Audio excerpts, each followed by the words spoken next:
Attorney General Bill Barr reportedly considering stepping down. This according to the New York Times. One source said he could announce his departure before the end of the year. So not a lot of time left there.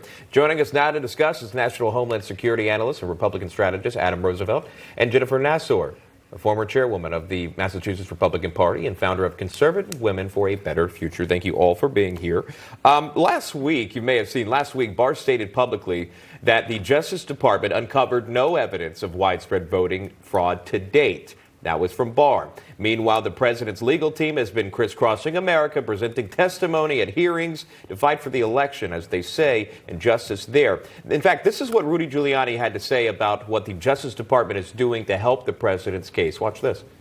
We just heard from John Ratcliffe, Director of National Intelligence, and he said it's very easy to figure out what went on with those four individuals. Let the FBI bring those four individuals in and ask them, what were you doing with the suitcases under the table? Have those people been questioned by the FBI? No. I mean, we'll get an answer right away, right? Not that I know of.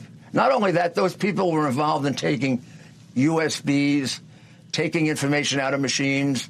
They have a little history. I mean, it's not just that. They're involved in 2 or 3 other acts of voter fraud. The FBI is nowhere to be found.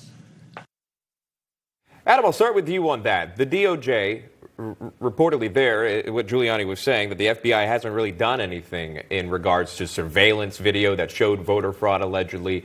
What do you make of the Justice Department here not taking more action? It's definitely an interesting situation. I would have expected that the Justice Department to at least question and bring the folks in to determine what exactly happened. The DOJ obviously shouldn't be making any statements that during an investigation that are conclusive, but I would say that it's the DOJ's position to effectively represent the American people, and I think these questions need to be answered and fairly quickly, because if we don't answer them now, they're going to sway the future of the integrity of our election process. So I do think that the DOJ needs to bring these folks in and ask the right questions to make an adjudication decision. Jennifer, what do you make of Barr and Trump? It seems as if that it continues to, their relationship, if you will, continues to fall apart, continues to crumble. What happened here? Because Barr was, as many remember, one of Trump's most loyal supporters. Absolutely. He has been one of the best soldiers that the president has had in his arsenal. And so, I mean, I think a couple of things are going on here. So number one, I agree with Adam. I think it's really odd for him to comment upon an ongoing investigation.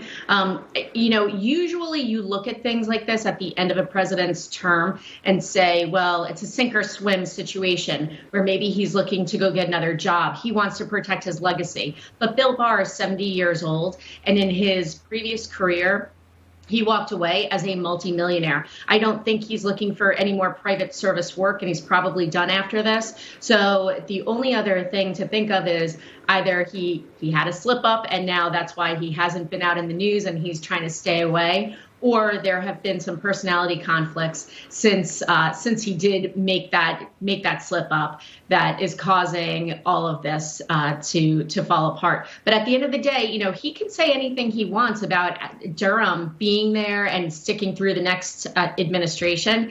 And, that's another part to look at, is that a new administration comes in, they wipe everyone out. And so I think, maybe Bill Barr just politically kind of lost his footing. Well, Republicans are coming out swinging against Barr for speculation that he might leave before the end of the year. We'll play this for you. This is Jeannie, Pirro, what she had to say about it.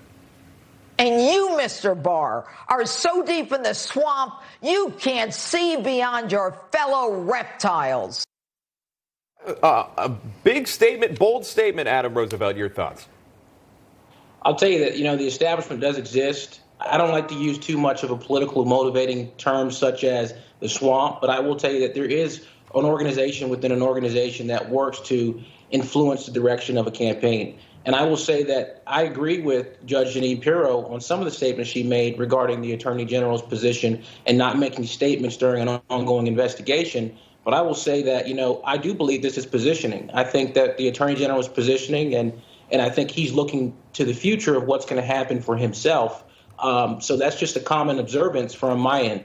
It's been a question for the president, I believe, last week when he was giving the Medal of Freedom to Lou Holtz. One of the reporters stepped in and asked that question, do you still have confidence in Barr? Final thoughts, Jennifer Nassar. It seems as if the president more or less didn't want to speak about it just yet, and you can kind of get a sense of where the president's going. Yeah, I think, the president, first of all, his feelings have to be hurt, right? Because they did have a really good relationship. Barr was carrying out his agenda. The president does have a way of, when he's done with someone, for them to be exiting. I wouldn't be surprised if we saw Barr take the exit door before Christmas. All right. I appreciate both of your time here. We'll continue to watch that. It's a developing story. Adam Roosevelt, Jennifer Nassar, thanks so much. Appreciate it. Thank you. Still to come, Georgia's Senate candidates Kelly Loeffler and Raphael Warnock squaring off in their first and only debate. We'll play you some of the highlights next.